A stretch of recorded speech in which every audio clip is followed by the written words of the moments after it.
Hi friends, welcome back to our channel. ഇന്ന് നമ്മൾ ചെയ്യുന്നത് ഹണി കോം കേക്കാണ്. അപ്പോൾ ഇതെങ്ങനെ ഉണ്ടാക്കാമെന്ന് നോക്കാം. ഒരു ബൗൾ എടുക്കുക, അതിന് മീതെ അരിപ്പ വെച്ചിട്ട് ഇതിലേക്ക് 1 കപ്പ് മൈദ ആഡ് ചെയ്ത് കൊടുക്കാം.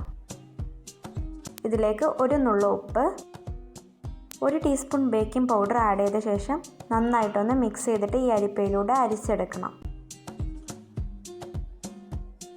ഇപ്പോൾ ഇത് അരിച്ചെടുത്തിട്ടുണ്ട്. ഇനി ഇതിനൊന്നും കൂടെ മിക്സ് ചെയ്ത് കൊടുക്കാം. ഇനി ഒരു ഡ്രൈ ആയിട്ടുള്ള ബൗൾ എടുക്കുക. ഇതിലേക്ക് 4 കോഴിമുട്ട പൊട്ടിച്ചൊഴിച്ച് കൊടുക്കണം. ഇനി ഇത് നന്നായിട്ട് സ്റ്റിഫായി വരുന്നത് വരെ ബീറ്റ് ചെയ്തെടുക്കാം. അപ്പോൾ അത്യാവശ്യത്തിന് ബീറ്റായി വരുമ്പോൾ ഇതിലേക്ക് 1 ടീസ്പൂൺ വാനില എസൻസ് ആഡ് ചെയ്ത് കൊടുക്കാം. പൊടിക്കാത്ത പഞ്ചസാരയാണ് ആഡ് ചെയ്യുന്നത്. പൊടിക്കാത്ത പഞ്ചസാര ആയതുകൊണ്ട് 1/2 കപ്പ്, പൊടിച്ചതാണെങ്കിൽ 1 കപ്പ് ആഡ് ചെയ്ത് കൊടുക്കാം. ഇനി നേരത്തെ അരിച്ചു വെച്ചിട്ടുള്ള മിക്സ് കുറേശ്ശെ ആഡ് ചെയ്ത് കൊടുക്കണം. 3 ടേബിൾ സ്പൂൺ ഓയിൽ ആഡ് ചെയ്ത് കൊടുക്കാം.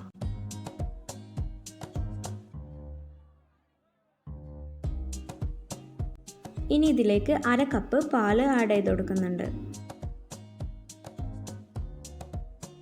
നമ്മളിതിലേക്ക് ബേക്കിംഗ് സോഡ ആഡ് ചെയ്യുന്നില്ല, പകരം സുർക്കയാണ് ആഡ് ചെയ്യുന്നത്. അപ്പോൾ 1 ടീസ്പൂൺ സുർക്ക ഇതിലേക്ക് ആഡ് ചെയ്ത് കൊടുക്കാം. ഇപ്പോൾ ബാറ്റർ റെഡി ആയിട്ടുണ്ട്. ഇനി ഇത് ബേക്ക് ചെയ്യുന്ന ടിന്നിലേക്ക് ഒഴിച്ചിട്ട് 35 to 40 വരെ ഒന്ന് ബേക്ക് ചെയ്തെടുക്കണം. ഇപ്പോൾ കേക്ക് നന്നായിട്ട് ബേക്കായി വന്നിട്ടുണ്ട്.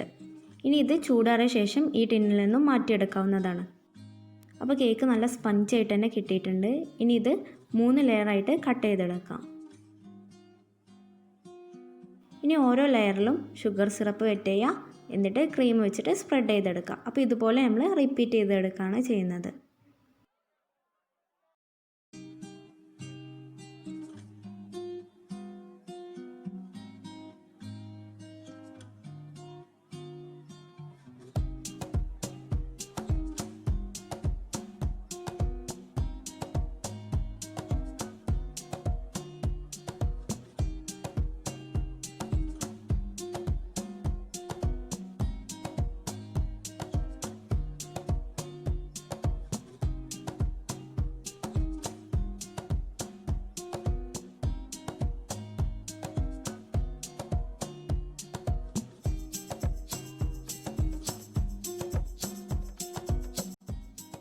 കേക്കിന് ഇപ്പോൾ ക്രം കോട്ടിംഗ് ആണ് ചെയ്തെടുത്തിട്ടുള്ളത്. ഇനി കേക്കിനെ ഡെക്കറേഷൻ ചെയ്യാൻ വേണ്ടിയിട്ട് ബബിൾസ് റാപ്പാണ് എടുത്തിട്ടുള്ളത്. അപ്പോൾ ഇത് കേക്കിൻ്റെ സൈസിൽ തന്നെ കട്ട് ചെയ്ത് കൊടുക്കാം. ഇനി വൈറ്റ് ചോക്ലേറ്റ് മെൽറ്റ് ചെയ്തതിലേക്ക് കുറച്ച് യെല്ലോ കളർ ആഡ് ചെയ്ത് കൊടുക്കുന്നുണ്ട്. ഇത് നന്നായിട്ട് തന്നെ ഇളക്കി യോജിപ്പിച്ചിട്ട് ഈ റാപ്പിലൂടെ ഒഴിച്ചു കൊടുക്കാം. ഇത് ഒഴിച്ച ഉടനെ തന്നെ നമ്മൾ കേക്കിൻ്റെ സൈഡിൽ സെറ്റ് ചെയ്യരുത്. ഇത് 1 മിനിറ്റിന് ശേഷം സെറ്റ് ചെയ്ത് കൊടുത്താൽ മതി.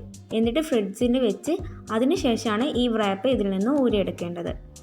ഇനി ഫോണ്ടൻറ്റ് ഹണീബിയാണ് തയ്യാറാക്കിയെടുത്തിട്ടുള്ളത്.